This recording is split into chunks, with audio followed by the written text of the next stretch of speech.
오늘 그 말씀은 마태복음 13장 말씀이죠. 오늘 본문은 이제 두 군데에서 본문을 좀 보겠습니다. 마태복음 13장 31절 또 비유를 들어 이르시되 천국은 마치 사람이 자기 밭에 갖다 심은 겨자씨 한 알 같으니 이는 모든 씨보다 작은 것이로되 자란 후에는 풀보다 커서 나무가 되매 공중의 새들이 와서 그 가지에 깃들이느니라. 또 비유로 말씀하시되 천국은 마치 여자가 가루 사말 속에 갖다 넣어 전부 부풀게 한 누룩과 같으니라. 44절 말씀입니다. 천국은 마치 밭에 감추인 보화와 같으니 사람이 이를 발견한 후 숨겨두고 기뻐하며 돌아가서 자기의 소유를 다 팔아 그 밭을 사느니라. 또 천국은 마치 좋은 진주를 구하는 장사와 같으니 극히 값진 진주 하나를 발견하며 가서 자기의 소유를 다 팔아 그 진주를 사느니라. 또 천국은 마치 바다에 치고 각종 물고기를 모으는 그물과 같으니 그물에 가득함에 물가로 끌어내고 앉아서 좋은 것은 그릇에 담고 못된 것은 내버리느니라. 세상 끝에도 이러하리라. 천사들이 와서 의인 중에서 악인을 갈라내어 풀무불에 던져 넣으리니 거기서 울며 이를 갈리라. 이 모든 것을 깨달았느냐 하시니 대답하되 그러하오이다. 예수께서 이르시되 그러므로 천국의 제자된 서기관마다 마치 새 것과 옛 것을 그 곳간에서 내오는 집주인과 같으니라.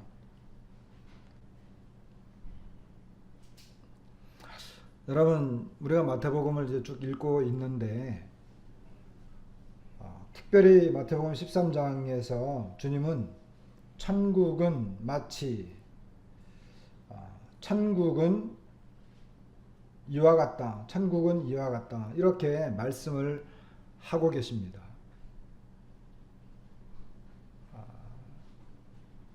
주님께서 그 마태복음 5장부터 그 강론, 그러니까 강의를 하시잖아요.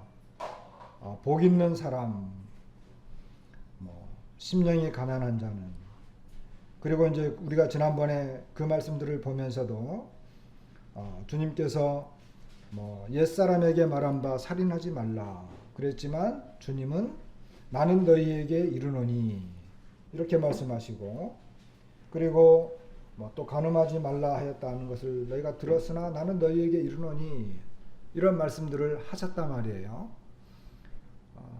이런 내용들을 보게 되면 주님께서 무엇인가 다시 새롭게 정의를 내리시는 것을 봐요. 특별히 오늘 본문에서는 천국은 마치 이와 같다 이런 말씀을 하셔요. 그러면 천국에 대한 정의가 새롭게 정의되고 있는 상황이에요. 그죠? 이것이 주님께서 천국은 이와 같다라고 했기 때문에 천국에 대해서 가장 잘 아시는 분이 누구예요? 바로 우리 주님이잖아요. 그러니까 주님이 천국은 이와 같다 그러면 그게 진짜 천국인 거예요.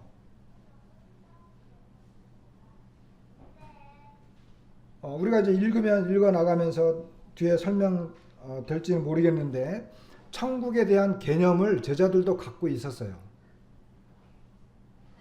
그리고 구약에서 말하고 있는 일반적인 천국 또는 하나님 나라, 그리고 하나님께서 오셔서 이스라엘 나라를 회복할 때에는 대체적으로 그리고 일반적으로 유대인들은 급작스럽고 그리고 굉장한 어떤 사건이 일순간에 일어나면서 획기적인 일이 벌어지고 이스라엘이 완전히 새로워지는, 독립하는, 그리고 하나님께서 그 나라를 완전히 새로 세우는 이런 급작스러운 변화와 완전한 변화들이 이루어지는 것으로 일반적으로 이해하고 있었어요.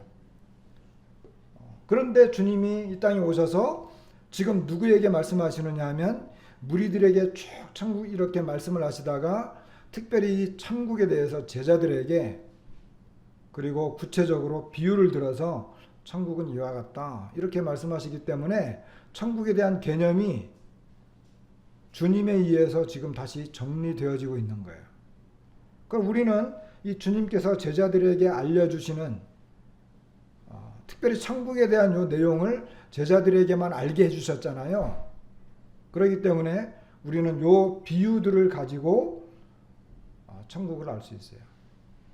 얼마 전에 우리 어떤 우리 그 형제님이 차를 하나 새로 샀어요. 여러분 다 아시죠? 누군지.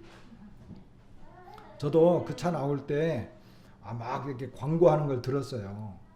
TV에서도 보고. 그래서 전기차인데, 저 전기차가 이런 거로구나. 또 그 안에 이제 뭐가 이렇게 새롭게 되고, 어떤 이런 게 있구나. 그리고 다른 사람들이 전기차에 대해서 이야기할 때, 그 전기차, 새로 나온 차, 현대에서 나온 차, 이렇게 알고 있었잖아요.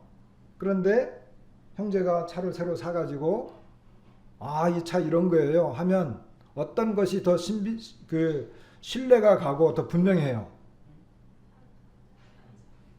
차주, 신차를 새로 뽑은 사람이 자기가 직접 운행하고 성능을 확인하고 이렇게 다녀보고 그 사람이 말하면 그 차가 그런 거로구나 하는 것을 더 정확하게 알 수 있잖아요. 그렇죠? 이 천국에 대한 것도 그런 거예요. 자, 두 번째로 여러분 예수님께서 천국에 대해서 이야기하셨어요. 천국은 이와 같다. 자, 오늘 특별히 44절부터 있는 말씀을 우리가 좀 먼저 생각을 좀 해보십시다. 천국이 있다는 거예요? 없다는 거예요? 천국이 있다는 거예요? 없다는 거예요? 천국이 정말 있을까요? 천국이 존재할까요? 정말 천국이 존재한다고 한다면 천국에 대해서 듣는 사람들은 천국에 대해서 어떠한 태도를 취할까요?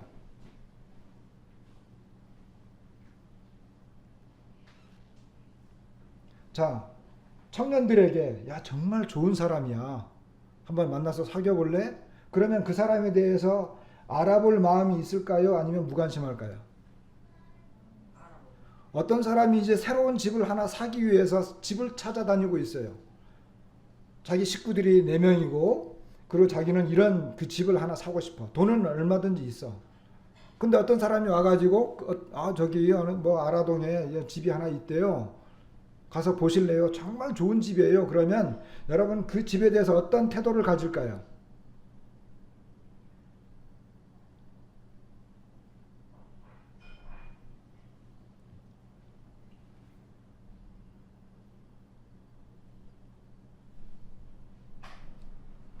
천국이 정말 있을까요? 어떻게 생각하세요? 제가 지금 이상한 질문을 하고 있는 것 같죠? 천국에 대해서 듣고 있고 천국이 정말로 있다고 한다면 그 천국에 가고 싶을 뿐만 아니라 그 천국에 들어가기 위해서 어떻게 하겠어요? 천국에 가기 위해서 그 천국에 들어가기 위해서 어떻게 하겠어요? 그냥 그래 천국 가면 좋지. 못 가면 할 수 없고 가면 더더욱 좋지. 여러분 제가 그 본문을 지금 제가 정확히 기억을 다 못 하겠는데 어떤 책을 읽고 있는데 그 책에 어떤 내용이 들어있느냐면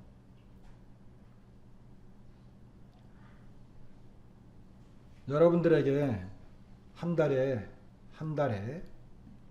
1억씩 줄게요. 1억씩. 매월 1억씩. 아무도 표정에 변화가 없으시네. 그런 일은 없을 거니까. 그런데 생각을 해봅시다. 매월 1억씩을 주겠습니다. 그런데 당신이 천국에 갈 수는 없습니다. 그러면 그 1억이 좋아요, 싫어요?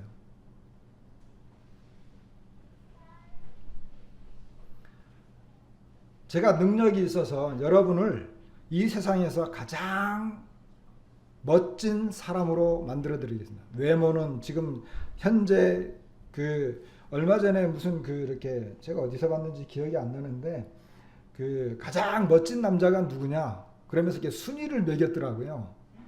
그 이제 뭐 이렇게 그 뭐죠 배우들이죠 배우들. 근데 제가 이제 이름을 잘 모르겠는데 그 저도 아는 배우예요. 이게 뭐 10위, 9위 이렇게 쭉쭉 해 나가는데 1위가 딱 한 사람이 있는데 이름을 제가 잘 모르겠어요. 외국 사람인데 여러분에게 가장 멋진 체격, 외모, 어떤 명성 이런 걸 제가 만들어 드리겠습니다. 그런데 당신이 천국에 갈 수는 없습니다. 그렇다고 한다면 여러분 그 외모를 얻겠습니까? 무엇이 중요하다는 거예요? 천국이 정말 있다고 한다면 우리 어떻게 생각하세요? 그 천국을 얼마나 찾고 계세요? 천국이 있어. 그러면 그 천국을 얼마나 찾고 있냐고요. 천국에 못 가면 어디 가죠? 근데 그 천국을 안 찾아. 자, 여기 한 사람이 있어요. 주님이 그랬어요. 천국은 그랬어요. 이건 주님이 내리신 정의예요. 아까 말씀드린 것처럼. 마치 밭에, 여기 마치라고 하는 것은 뭐 우리말로 번역하다 보니까 그랬는데 천국은 밭에 감추인 보화와 같다. 사람이 이를 발견한 후 숨겨두고 기뻐하며 돌아가서 자기의 소유를 다 팔아 그 밭을 샀느니라. 45절도 유사해요. 또 천국은 마치 좋은 진주를 구하는 장사와 같으니 극히 값진 진주 하나를 발견하며 가서 자기의 소유를 다 팔아 그 진주를 사느니라.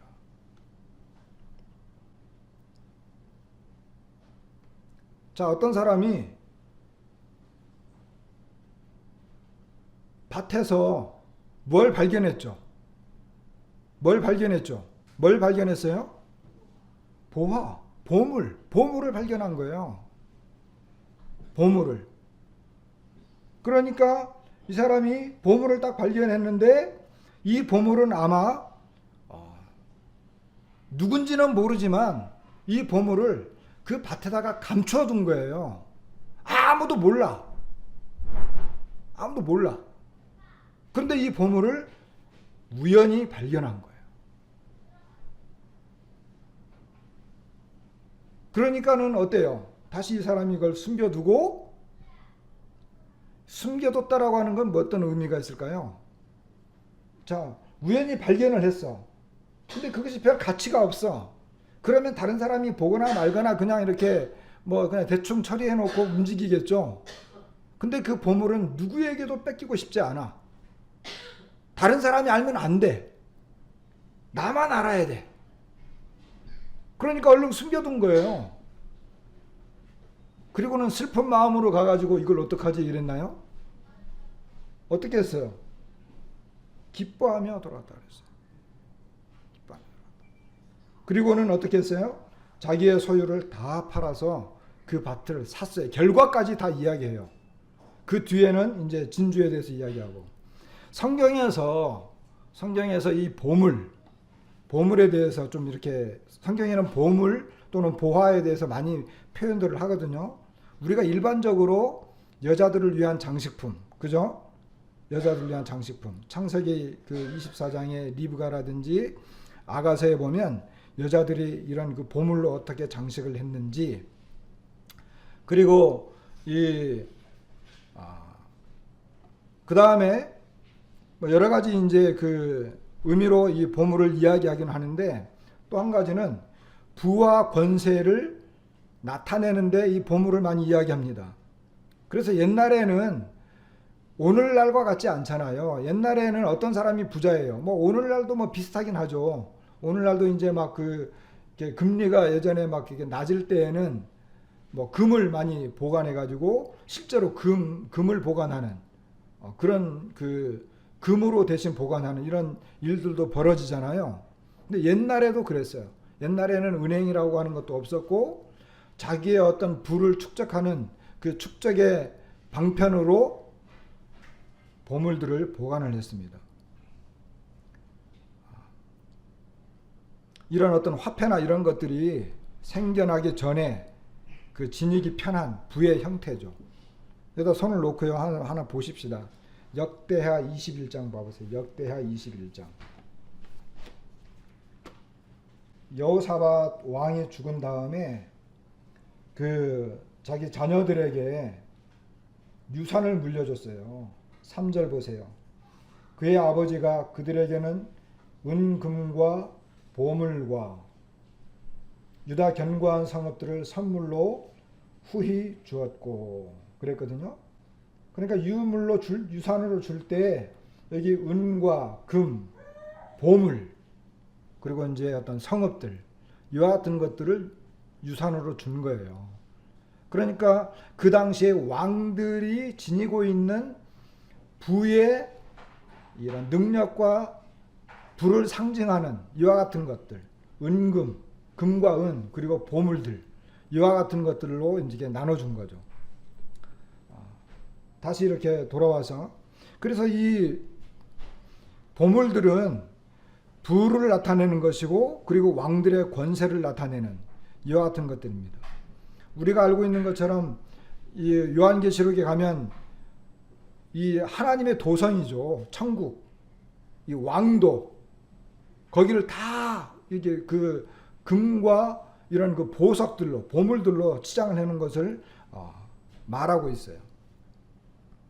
그리고 이제 이 보물들은 구약에서는 이런 예배를 드리거나 어떤 거룩한 것을 표현하려고 할 때 이런 보물들을 많이 사용을 했어요. 그래서 제사장이 옷을 해 입을 때 또는 제사장이 그 걸치는 이 흉배라든지 에봇 여기에 다 보물들이 들어가잖아요. 보석들.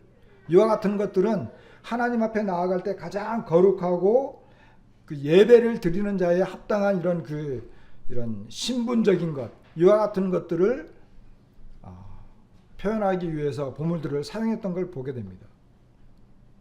그리고 이 예나 지금이나 시인들 어떤 시인들 이런 사람들은 아주 그냥 영원한 것 그리고 아름다운 세계 정말 이 사람이 살기에 가장 아름다운 세계 그리고 영원한 것 이런 것들을 어떤 말로 표현하면서 그런 것들을 표현할 때 이런 보석들을 비유로 예를 들어서 설명을 하죠. 가장 아름다운 나라를 설명할 때 무슨 뭐 이렇게 보석 이름을 이야기해 가지고 그래서 직접 보죠.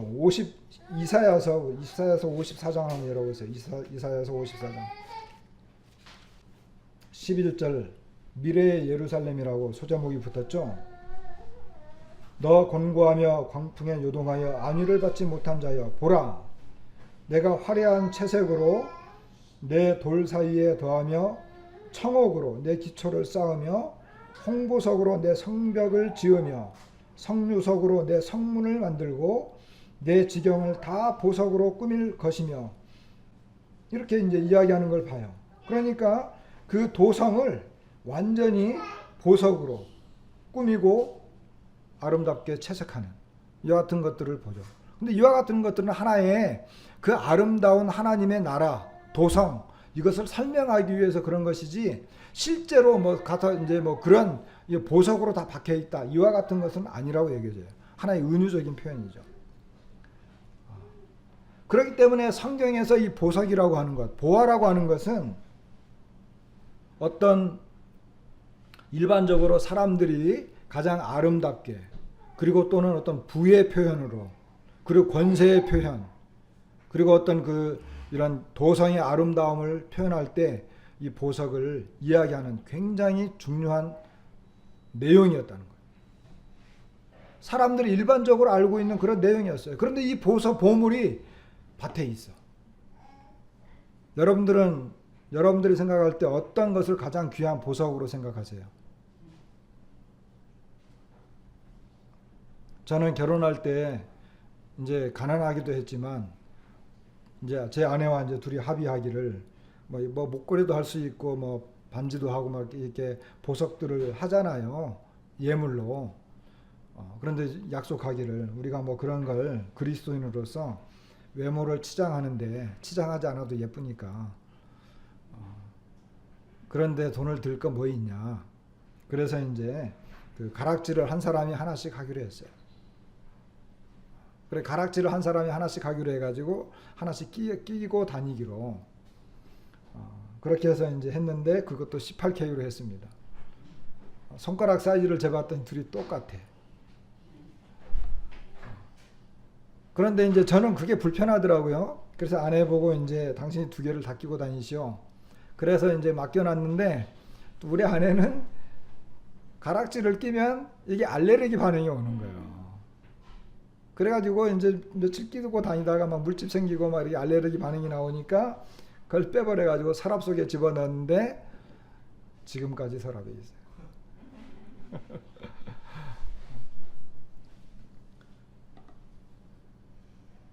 여러분들은 어떤 것을 가장 귀한 보물로 여기세요?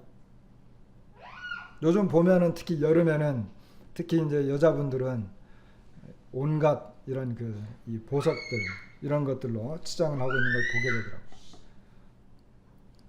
그런데 여기 이 사람은 이 보물을 밭에서 발견을 했어요.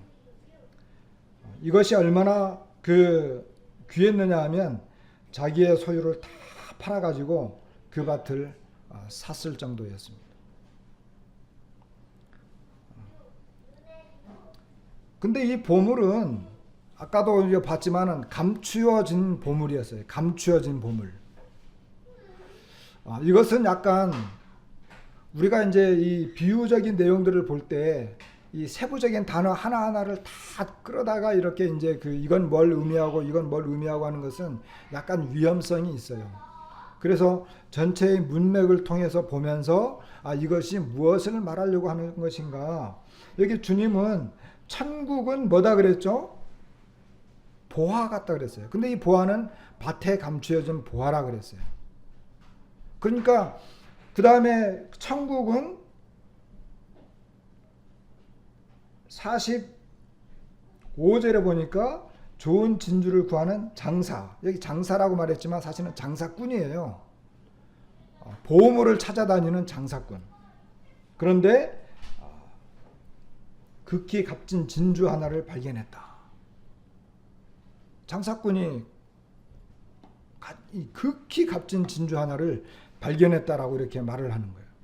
그러니까 이제 이 사람은 모든 것을 팔아가지고 자기의 소유를 다 팔아가지고 밭을 사고 그리고 그 진주를 사는 이와 같은 거죠. 이 내용만 보면 우리가 얼핏 생각할 게 있죠. 천국에 대한 어떤 이런 생각이 이렇게 자연스럽게 떠오르잖아요. 무엇을 말하는 걸까요? 천국이 얼마나 소중하냐, 얼마나 가치 있느냐. 내가 갖고 있는 모든 소유를 어떠한 희생을 치르더라도 이 천국을 확보하고자, 소유하고자 하는 그와 같은 것이 바로 천국이다라고 하는 거예요. 여기서 주님이 말씀하시는 것은 천국의 가치를 이야기하는 거예요. 그런데 사람들은 천국의 가치를 그렇게 생각하지 않아요. 천국은 마치 이것은 감추어졌다 그랬어요. 누가복음 18장에는 예수님께서 자기가 앞으로 어떠한 고난을 겪을 것이다 제자들에게 이야기했지만 제자들이 이것을 하나도 깨닫지 못하였으니 그 말씀이 감추었으므로. 그리고 주님께서 예루살렘을 향해서 이야기할 때도 이르시되 너도 오늘 평화에 관한 일을 알았더라면 좋을 뻔하였거니와 지금 내 눈에 숨겨졌다. 그리고 우리가 이제 마태복음 13장 35절에도 보면 시편에 있는 말씀을 인용했잖아요. 여기도 보면 내가 입을 열어 비유로 말하고 창세로부터 감추인 것들을 드러내겠다. 이렇게 얘기했어요. 천국은 천국은 이렇게 하나님의 어떤 계시를 통해서 드러내기 전까지는 사람들이 알 수 없는 감추어졌던 것들을 말하게 됩니다. 그래서 하나님께서 계시를 통해서 이 내용이 알려지게 되고 그리고 천국의 비밀이 밝혀졌을 때 사람이 만일 그것을 알았다라고 한다면, 천국에 대한 내용을 들었고 그것을 이해했다라고 한다면 그 사람은 누구든지 간에 그 천국을 얻기 위해서, 그리고 그 천국에 들어가기 위해서, 우리가 보통 말하고 있는 뭐 구원이라고 한다면 구원을 받기 위해서 어떻게 하겠어요? 최선을 다하겠죠.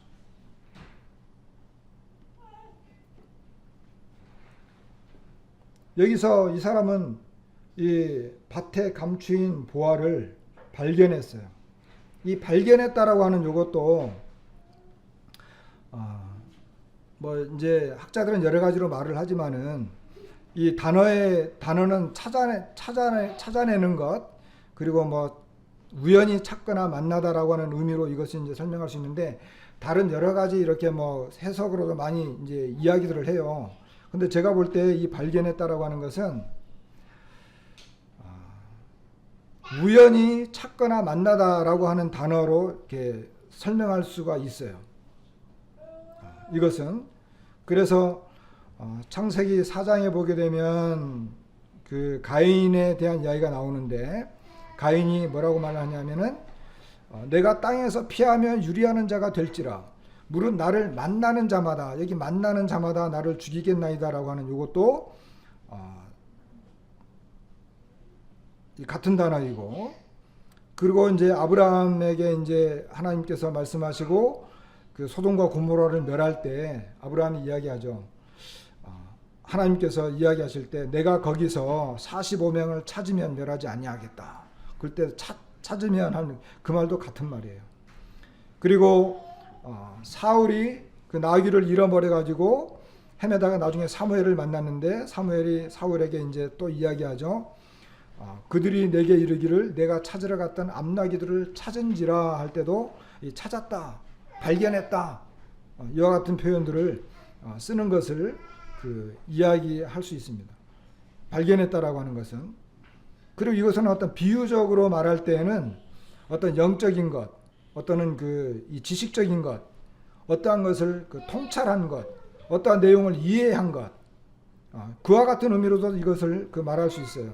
그래서 이사야 선지자는 너희는 여호와를 만날 만한 때에 찾으라, 가까이 계실 때에 그를 부르라, 그리고 나는 나를 구하지 아니하던 자에게 물음을 받았으며 나를 찾지 아니하던 자에게 찾아냄이 되었으며, 이렇게 이야기했어요.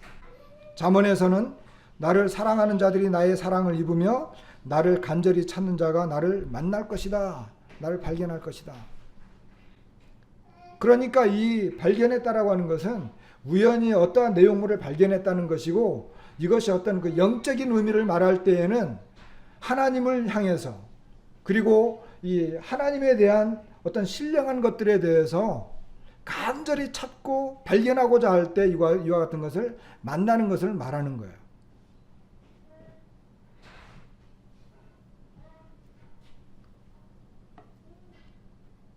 신약에서도 또 동일한 그 표현을 하고 있는데, 요한복음 1장에 보면은 그가 먼저 자기의 형제 안드레죠, 시몬을 찾아 말하되 우리가 메시아를 만났다. 그 다음에 빌립이 나다나엘을 찾아 이르되 모세가 율법에 기록하였고 여러 선지자가 기록한 그 일을 우리가 만났으니, 발견했으니, 이런 내용이거든요. 여러분은 천국에 대한 이야기를 들었을 것이고 천국에 대한 것들에 대해서 아마 이해를 했을 것입니다.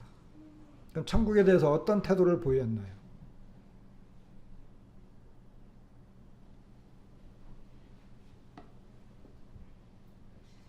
자, 진주에 대해서도, 진주라고 하는 것은 이 진주라고 하는 이 보석이 워낙 아름답고 그렇기 때문에 가치 있는 것을 이야기할 때, 또는 어떤 영원한 것들, 영속성, 이와 같은 것들, 이 고귀한 보석으로서 표현할 때 진주가 거의 손을 꼽힙니다.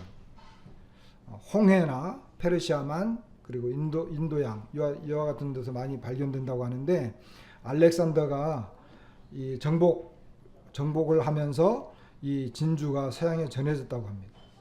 가장 최고의 가치를 지닌 것을 나타내는 비유적 표현으로 쓸 때도 이 진주가 쓰여진다 그래요.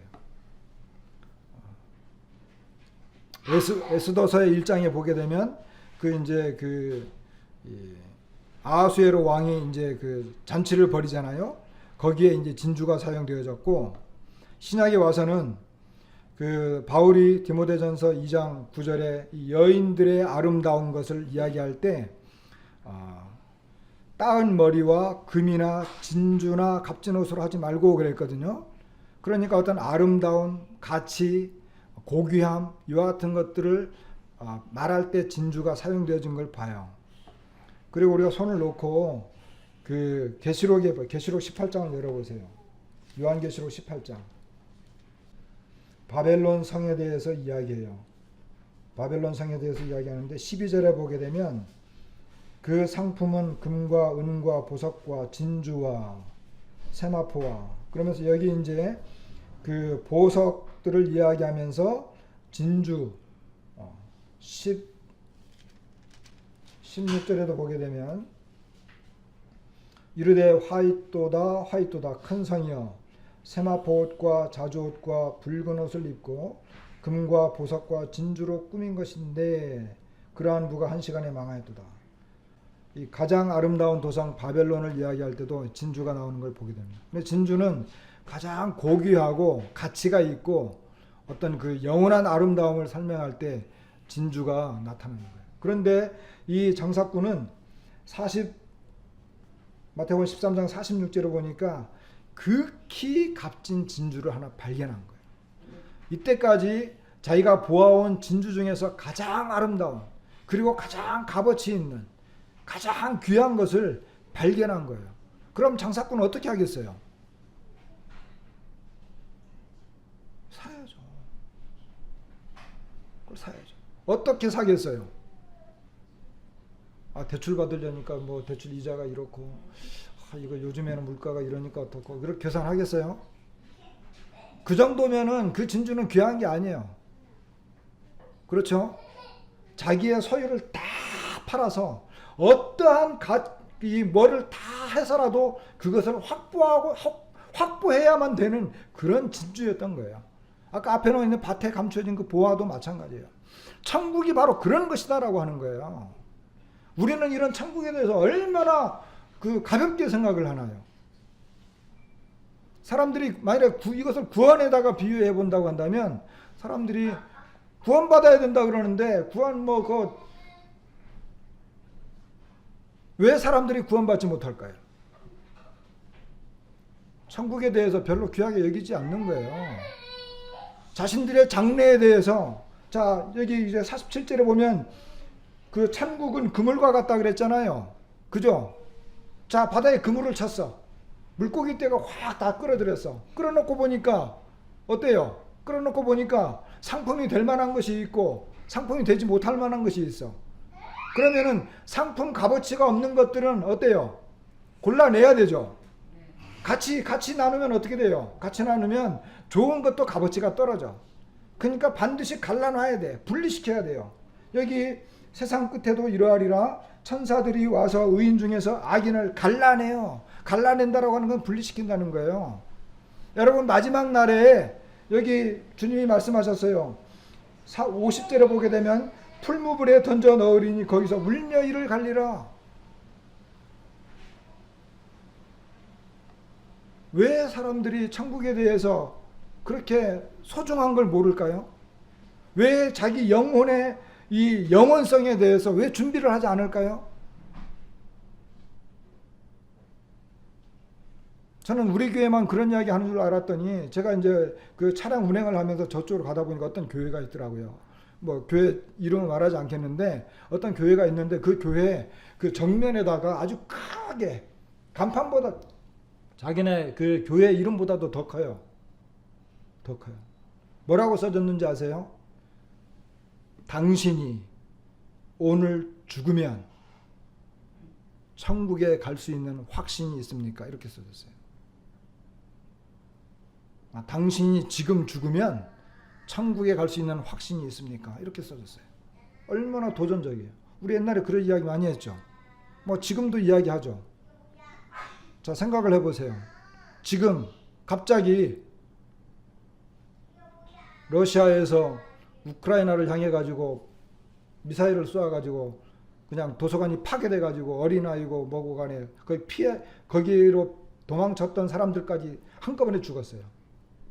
미사일이 여기 떨어져 가지고 저와 여러분이 그냥 함께 죽었어. 그러면 천국 갈 수 있겠어요? 어디로 가는 거예요? 어디로 가는 거예요?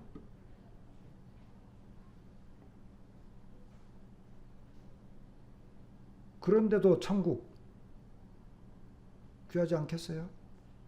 왜 주님이 천국은 이런 거다라고 말을 했겠어요?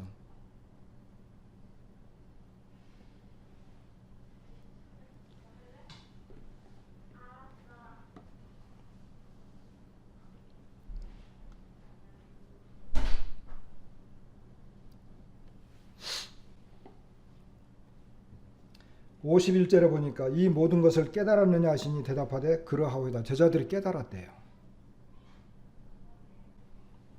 예수께서 이르시되 그러므로 천국에 제자된 서기관마다 마치 새 것과 옛 것을 그 곳간에서 내오는 집주인과 같으니라.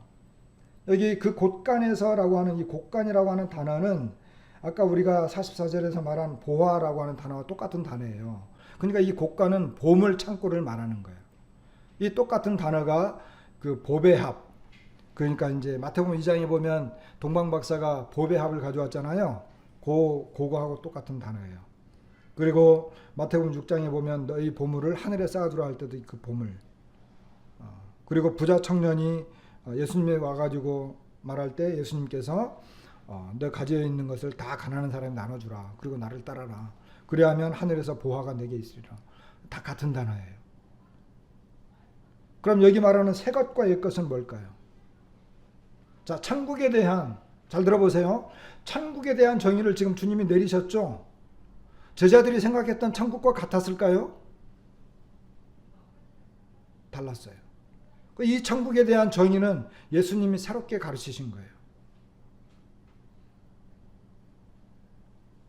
제자들이 이미 알고 있었던, 율법을 통해서 알고 있었던 어떤 하나님 나라에 대한 이런 내용, 그리고 천국, 그 천국은 어떻게 보면 아까 말씀드린 것처럼 급작스럽고 당황스럽고 어떤 획기적인 방법으로 하나님의 능력과 권위가 일순간에 내려서 하나님 나라가 딱 세워지는 그런 것일 수도 있어요.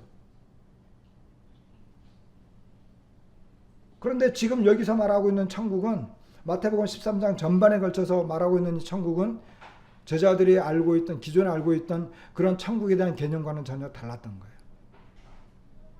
그러나 주님은 이제 제자들에게 이야기해요. 저와 여러분에게도 해당되는 내용이에요. 우리가 천국에 대해서 이야기할 때, 조금 더 구체적으로 나가서 복음에 대해서 이야기할 때 우리는 구약과 신약을 다 사용할 수 있어요. 그리고 잘 사용해야 돼요. 그리고 제대로 설명하고 제대로 말해줄 수 있어야 돼요. 복음을 전하는데, 하나님 나라에 대해서 이야기하는데, 천국에 대해서 이야기하는데 어버버버 하면 안 된다는 말이에요.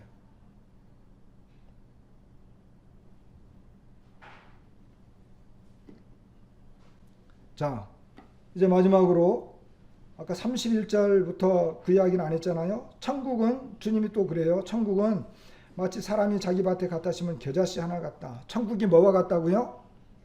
겨자씨 같다는 거예요. 모든 씨보다 작은 것인데 자란 후에는 풀보다 커서 나무가 된다. 그랬거든요. 여러분, 겨자씨에 대해서 예수님이 겨자씨는요, 마태복음 17장에 보면 이르시되 너희 믿음이 작은 까닭이니라. 진실로 너희에게 이르노니 만일 너희에게 믿음이 겨자씨 한 알만큼만 있어도 이 산을 명하여 여기서 저기로 옮겨지라 하면 옮겨질 것이요 또 너희가 못할 것이 없으리라. 누가복음 17장에도 사도들이 주께 여짜오되 우리에게 믿음을 더하소서 하니 주께서 이르시되 너희에게 겨자씨 한 알만한 믿음이 있었더라면 이 뽕나무들아 뿌리가 뽑혀 바다에 심겨라 했을 것이요 그것이 너희에게 순종하였으리라. 이렇게 이야기해요. 복음서라든지 또는 랍비 문헌에 이르기까지 학자들은 그래요. 작은 것을 나타내는 격언적인 단어, 그것이 바로 겨자씨래요. 겨자씨보다 더 작은 씨가 있었겠죠. 그런데 가장 작다라고 하는 것을 말할 때는 겨자를 이야기한다는 거예요. 그런데 천국이 겨자씨만큼 작다는 거예요. 그러니까 제자들이 어떻게 생각했겠어요? 에? 천국이 겨자씨보다 더 작아? 어떻게 하나님 나라가 그럴 수 있지? 그런데 이 겨자씨가 나중에 어떻게 된다고요? 나무가 된다는 거예요. 나무. 겨자나무가 되겠죠. 겨자나무는 크면 한 4m까지 4.5m까지 올라간대요. 일반적인 것은 한 1m, 2m밖에 안 되는데 워낙 크니까 공중에 새들이 와가지고 거기서 앉아서 깃들 수도 있는. 이거 뭘 말하겠어요? 하나님 나라가 아주 작은 거였지만 나무처럼 커지는 걸 말합니다. 자, 그 다음에 누룩 비유가 나왔죠. 누룩 비유. 누룩도 가루 3알. 자, 가루 3알이면은 보통 여자들이 그 여자 혼자 어떤 이 반죽을 만들 때에 할 수 있는 가장 큰 용량 정도 된대요. 그리고 3알을 다 부풀려 가지고 밀가루 반죽을 만들어서 이 빵을 만들면 한 100명에서 한 150명 정도가 먹을 수 있는 양이 나와요. 한 300명, 400명이면 혼자 못하겠죠. 그런데 이 정도 양은 혼자 할 수 있는 거예요. 그런데 누룩이 그 안에 들어가 가지고 부풀리잖아요. 부풀려 가지고 이렇게 다 이렇게 커지게 만드는 거예요. 이와 같은 것들은 뭐예요? 은밀하게 들어가 가지고 전부를 확대시키는 이와 같은 걸 말하는 거예요. 자, 하나님의 은혜의 복음. 예수님께서 오셔서 갈릴리에서 사역을 했어요. 갈릴리에서 사역을 시작했는데 그 갈릴리에서 사역은 이제 예루살렘을 넘어서 그 복음이 예루살렘과 온 유대와 사마리아 땅끝까지 이르러서 전파됐어요. 그죠? 사도 바울은 아그리빠 왕 앞에서 자기가 전하는 이 복음을 이야기할 때 이 복음은 어느 한 구석에서 일어난 것이 아닙니다. 왕이 알다시피 이것은 이제 전 세계로 다 퍼져나갔습니다. 이렇게 해요.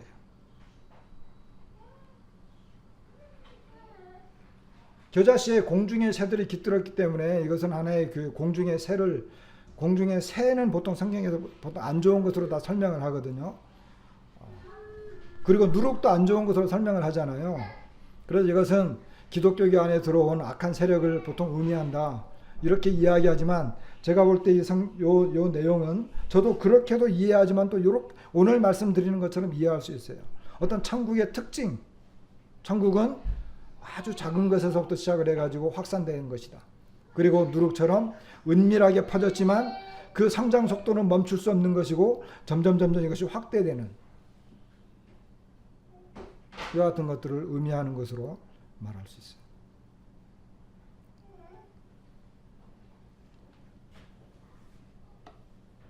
주님께서 제자들에게 이제 이걸 다 깨달았느냐 이렇게 물어봤을 때 제자들이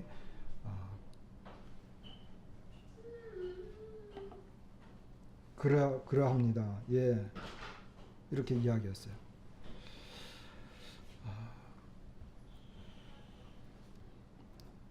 그래서 제가 이제 강해서를 하나 이렇게 뒤져봤더니 거기에 이제 이런 식으로 이제 설명을 해놨더라고요. 이걸 말씀드리고 마칠게요. 주님은 이미 제자들이 잘 알고 있던 이런 진리들, 다시 말하면 구약에서 말하고 있는 그 율법 안에서 말했던 이 천국에 대한 내용들이겠죠. 그런 것들과 새로운 진리들을 주님이 제시하셨어요. 아마 제자들은 메시아가 통치하실 왕국에 대해서는 잘 알았어요. 그러나 그 왕국이 제시될 때 예수님께서 배척을 당할 것이라고 하는 사실은 알지 못한 거죠.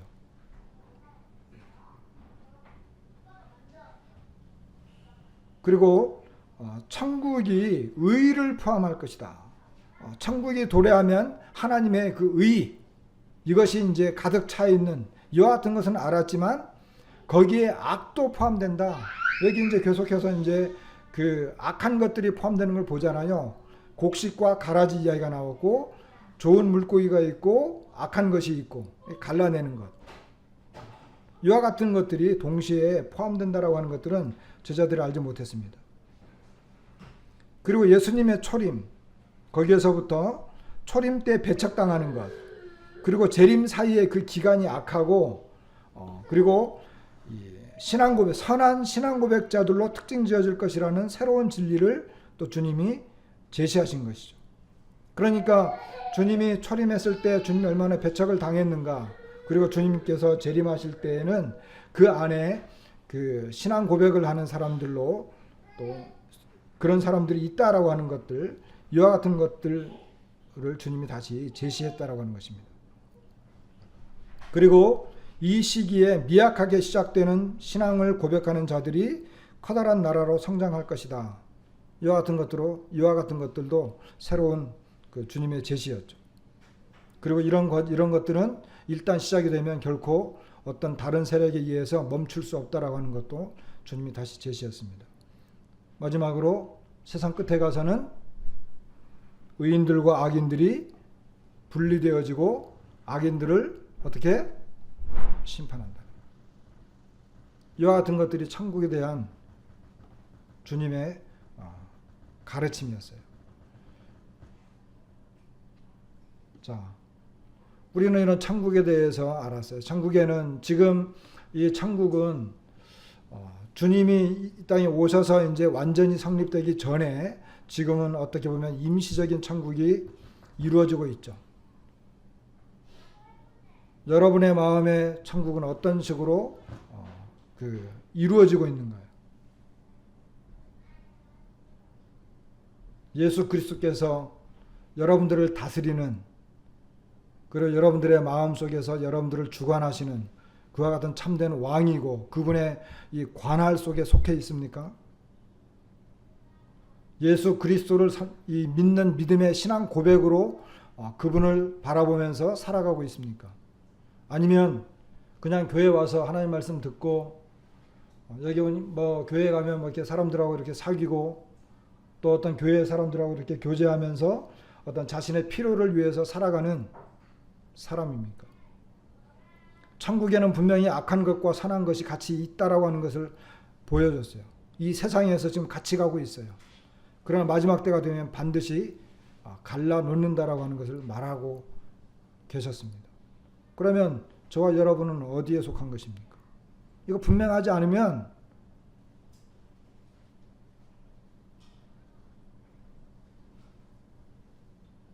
그 사람의 결과에 대해서는 풀무불에 던져지고 거기에서 슬피 울면서 이를 간다. 주님께서 그 가버나움에 들어가셨을 때에도 가버나움의 백부장의 믿음을 보면서 그랬죠. 정말 이 사람의 믿음을 보면서 주님이 놀랐어요. 그러면서 동서로부터 많은 사람이 와가지고 아브라함과 그 나라에 함께 앉게 되지만 이 나라의 본 자손들은 거기에서 슬피 울며 이를 갈고 쫓겨날 것이다. 이런 얘기 하셨어요. 우리는 이런 그 천국에 대한 내용들을 이제 어느 정도 이제 이렇게 윤곽을 봤어요. 그렇다고 한다면 내가 어디에 살고 있는가? 나는 누구인가? 나는 천국에 대해서 어떻게 생각하고 있는가? 그 가치를 어떻게 두고 있는가? 왜 복음을 듣고 하나님에 대한 천국에 대한 이야기를 듣고 그 길을 알려주고 있는데도 왜 천국에 나는 갈 자신이 없는가? 그리고 천국에 대한 내용, 나는 천국에 가는 사람이라고 생각하면서도 그 천국의 소중함에 대해서 나는 어떻게 생각하고 있는가? 이런 것들에 대해서 우리가 다시 한번 돌이켜보고 이렇게 재점검해 볼 필요가 있다, 이렇게 여겨집니다. 말씀을 마치겠습니다.